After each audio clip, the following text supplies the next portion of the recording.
आज हम लोगों का टॉपिक है what is our system of elections. यानी कि इस टॉपिक में हम लोग ये पढ़ेंगे कि आखिर हमारे इंडिया में इलेक्शन का क्या सिस्टम है।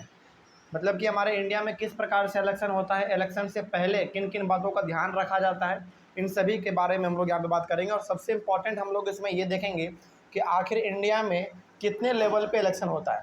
ठीक है, चलिए देखा जाए, शुरू करते हैं। सबसे पहला इसमें लिखा गया है पहले पॉइंट में, Lok Sabha and Vidhan Sabha elections are held regularly after every 5 years. यहाँ पे दो टर्म बहुत इंपॉर्टेंट इस्तेमाल किया गया है। लोकसभा, आपको मालूम है हमारे इंडिया में रिप्रेजेंटेटिव हाउस कितने हैं? दो हैं, एक लोकसभा और एक राज्यसभा। यहाँ पे लोकसभा का जो चुनाव होता है वो हर एक 5 साल पे होता है, जिसमें हम लोग अपने एमपी को चुनते हैं, यानी कि मेंबर ऑफ पार्लियामेंट को चुनते हैं। ठीक है, और उसके बाद है हमारा विधानसभा। विधानसभा का इलेक्शन का मतलब है कि हर एक स्टेट का जो अपना इलेक्शन होता है वो होता है हमारा विधानसभा इलेक्शन। जैसे जैसे हमारे बिहार में यहाँ पे 2025 में चुनाव होने वाला है, तो हमारा चुनाव कौन सा होगा? विधानसभा का चुनाव होगा, क्योंकि वो बिहार के लिए होने वाला है। और पूरे इंडिया में प्राइम मिनिस्टर को चुनने के लिए चुनाव कब होने वाला है? 2024 में, तो वो हमारा कहलाएगा लोकसभा इलेक्शन। ठीक है, तो चाहे लोकसभा इलेक्शन हो चाहे विधानसभा इलेक्शन हो। और यहाँ पे एक बात आप एडिशनली ये भी जान लीजिए कि लोकसभा का मतलब है नेशनल लेवल पे चुनाव होना, यानी कि पूरे इंडिया में होता है उस समय पे। और विधानसभा का मतलब है किसी एक स्टेट में चुनाव होना। तो लोकसभा का चुनाव हो या फिर हमारे विधानसभा का चुनाव हो, वो हर एक 5 साल पे होता है। ठीक है, हर एक 5 साल पे। आगे, after 5 years the term of all the elected representatives comes to an end. और 5 साल के बाद क्या होता है? जो भी हमारे एमपी एमएलए जीते हुए रहते हैं उनका समय धीरे धीरे खत्म होता है। समय खत्म होने का मतलब है कि अब दोबारा चुनाव होगा। ठीक है, यानी कि कोई भी एमपी या फिर एमएलए जीतता है तो वो 5 साल के लिए ही रहता है। यदि उसको दोबारा जितना है तो चुनाव लड़ना पड़ेगा, दोबारा जितना पड़ेगा, तभी वो जाके पूरा दोबारा एमपी या फिर एमएलए बन पाएगा। ठीक है, वही बात इसमें कहा गया था कि हर एक 5 साल के बाद उसका समय क्या हो जाता है? खत्म हो जाता है। यानी कि वो दोबारा यदि पावर में आना चाहता है, दोबारा एमपी या फिर एमएलए बनना चाहता है, तो उसको दोबारा चुनाव जीतना पड़ेगा। ठीक है, आगे बढ़ते हैं। Elections are held in all constituencies either on the same day और within a few days. अब यहाँ पे देखो, कॉन्स्टिट्यूएंसी का मतलब क्या है? कॉन्स्टिट्यूएंसी का मतलब होता है इलेक्शन के पर्पज़ के लिए ना हम लोग बड़े से बड़े स्टेट को अलग अलग हिस्सों में बांट देते हैं। क्योंकि देखिए हमारा बिहार इतना बड़ा है, एग्जाम्पल लेते हैं बिहार का, आपको समझ में ज़्यादा आएगा क्योंकि हम लोग अभी बिहार में, आप इसको कनेक्ट भी कर पाएंगे। जैसे मान लीजिए कि 2025 में चुनाव होना है हमारे बिहार में विधानसभा का, तो क्या पूरे बिहार में एक ही दिन चुनाव कर देना संभव है? नहीं है, क्योंकि एक ही दिन यदि आप चुनाव को कंडक्ट करेंगे, यानी कि एक ही दिन पूरा वोटिंग आप करेंगे, तो ऑब्वियस सी बात है पूरा सिस्टम हमारा गड़बड़ा जाएगा। और हमारे बिहार में इतना पुलिस है नहीं कि पूरा हर जगह पे वो सुरक्षा का नज़र रख सके। इसीलिए आप देखते होंगे जब चुनाव होता है हर एक बूथ पे कम से कम 15-20 पुलिस आपको देखने को मिल जाएगी। बहुत टाइट सिक्योरिटी होता है। क्यों होता है? क्योंकि वहाँ पे हम अपने लीडर को चुन रहे होते हैं, मतलब कि जो हमारे बिहार के भलाई के बारे में सोचेगा, हम उसको चुन रहे होते हैं वोट दे के। तो वही यहाँ पे कहा गया है कि चाहे वो हमारा लोकसभा का चुनाव हो चाहे विधानसभा का चुनाव हो, एक दिन में चुनाव करना पॉसिबल नहीं है, पहली बात। दूसरी बात, चुनाव अच्छी तरीके से हो सके इसके लिए हम लोग क्या करते हैं, एक बड़े से स्टेट को अलग अलग हिस्सों में बांट देते हैं। जैसे हमारा ये पूरा बिहार 243 अलग अलग हिस्सों में बटा हुआ है, और 243 हम लोग उसको क्या कहते हैं? कॉन्स्टिट्यूएंसी कहते हैं। अलग अलग हिस्सों का मतलब क्या हो गया? कॉन्स्टिट्यूएंसी हो गया। और जितने कॉन्स्टिट्यूएंसी होंगे उतने हमारे एमएलए होंगे। तो अब यहाँ से आपको मालूम भी चल गया कि हमारे बिहार के विधानसभा चुनाव जब होते हैं तो बिहार को कितने हिस्सों में बांटा जाता है?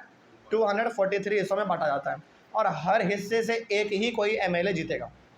ठीक है, तो अब यहाँ से आपको ये भी मालूम चल गया कि बिहार में टोटल नंबर ऑफ एमएलए कितने हैं? 243।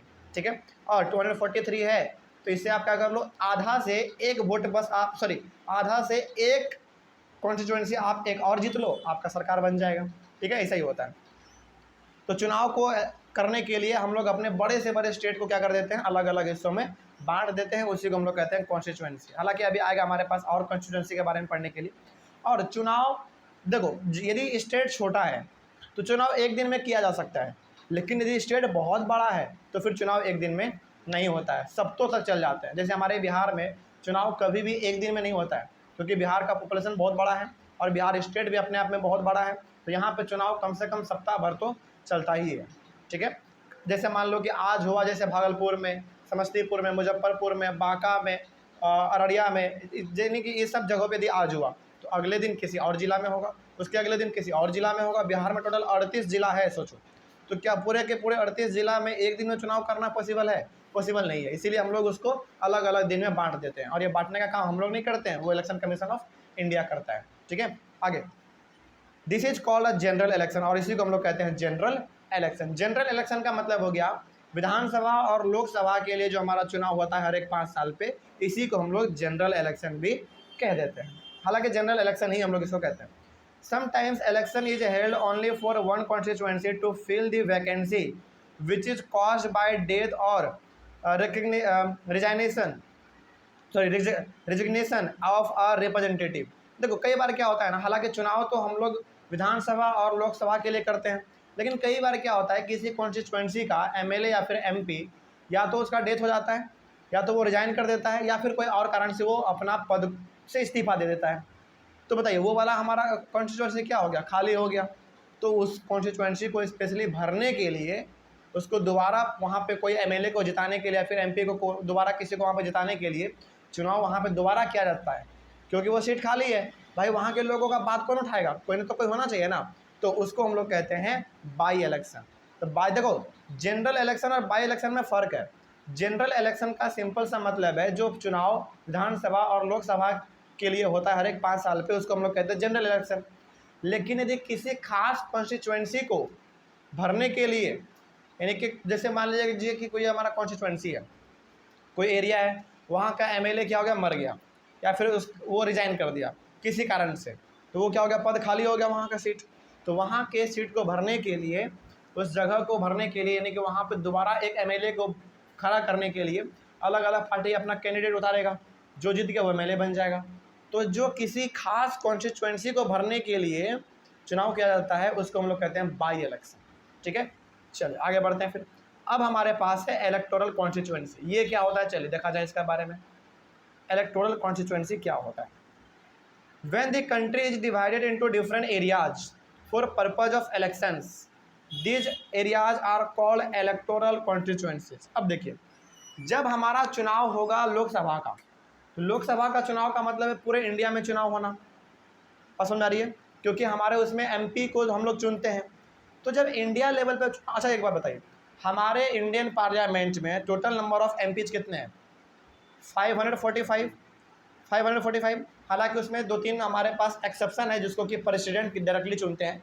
बिल्कुल आप नॉर्मली समझ लीजिए, बस ऐसे मोटा मोटी समझ लीजिए कि जब चुनाव होगा लोकसभा का, तो पूरे इंडिया को 545 अलग अलग हिस्सों में बांटा जाएगा। पूरे इंडिया का बात कर रहे हैं अभी हम, ठीक है।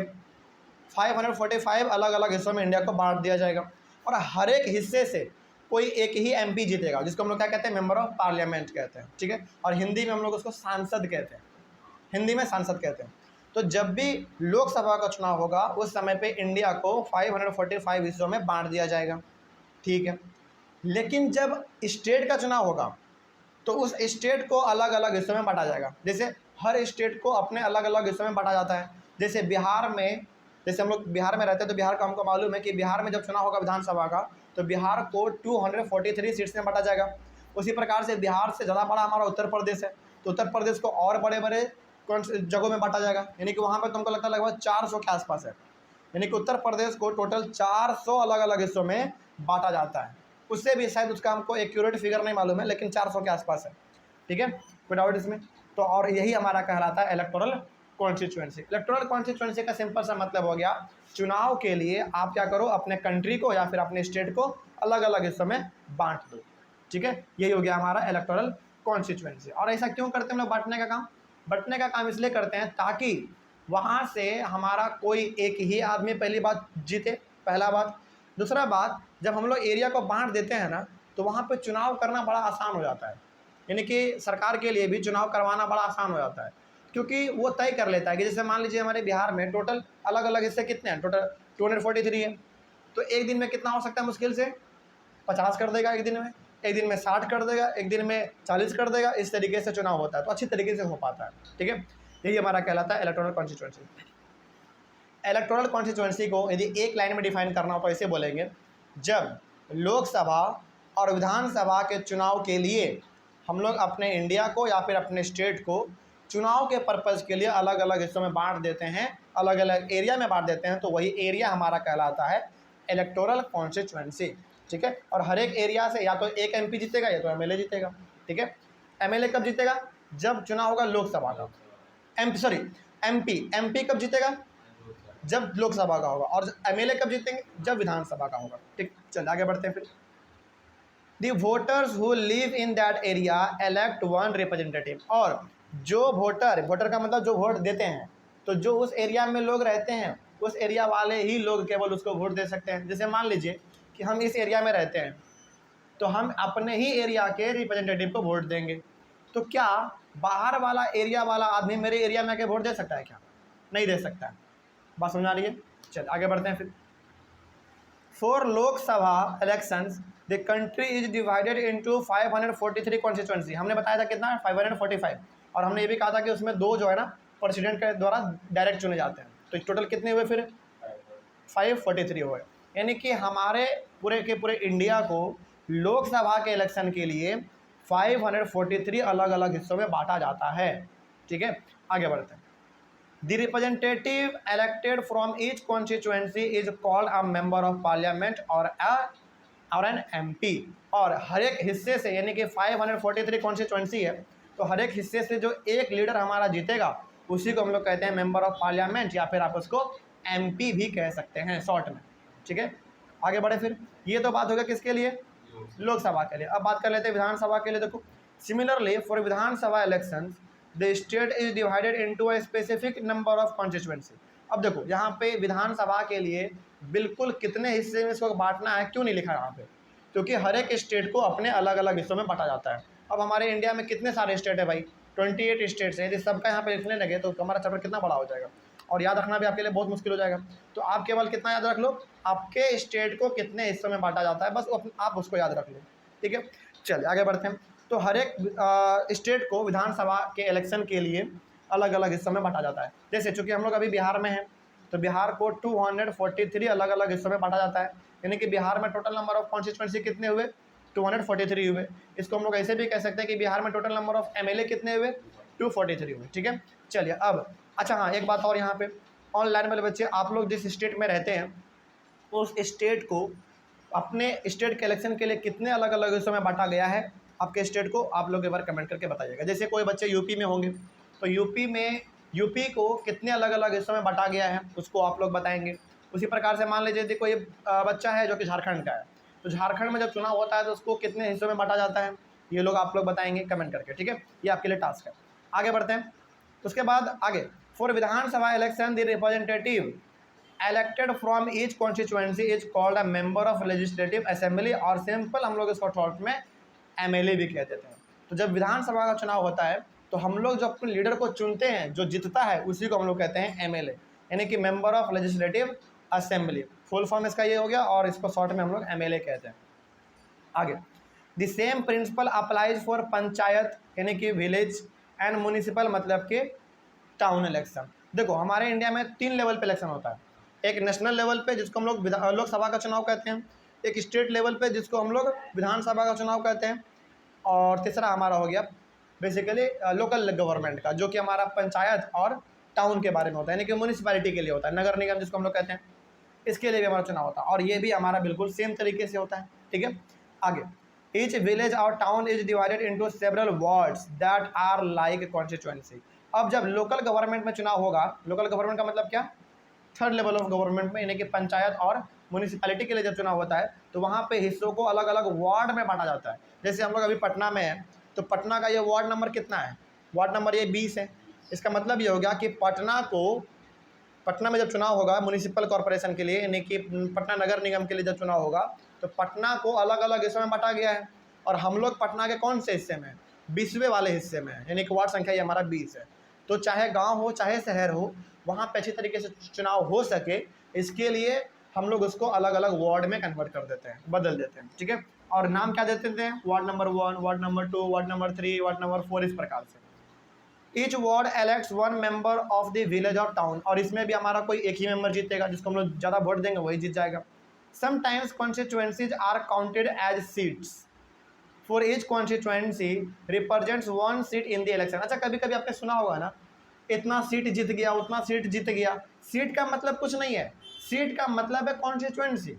जैसे मान लीजिए, सपोज कीजिए कि कोई बोल रहा है कि वो पार्टी ना 20 सीट जीत गया, इसका मतलब है कि उसका 20 एमएलए जीत गया, मतलब कि 20 जगहों को उन्होंने जीत लिया, इसका मतलब ये होता है। तो बचपन में जब हम लोग भी सीट सीट सुना करते थे ना, तो समझ में नहीं आता था कि आखिर ये सीट है क्या। तो सीट का मतलब कुछ नहीं है, चुनाव के पर्पज़ के लिए जो अलग अलग हिस्सों में बांटा गया है आपके स्टेट को, हर एक हिस्से को हम लोग क्या कहते हैं, कॉन्स्टिट्यूएंसी कहते हैं। और वहाँ से कोई एक ही आदमी जीत सकता है। मान लीजिए कि किसी पार्टी का 20 कॉन्स्टिट्यूएंसी जीत गया, यानी कि कोई पार्टी है जो कि 20 कॉन्स्टिट्यूएंसी को जीत गया। 20 कॉन्स्टिट्यूएंसी को जीतने का मतलब है कि उसका 20 एमएलए ने चुनाव को जीत लिया।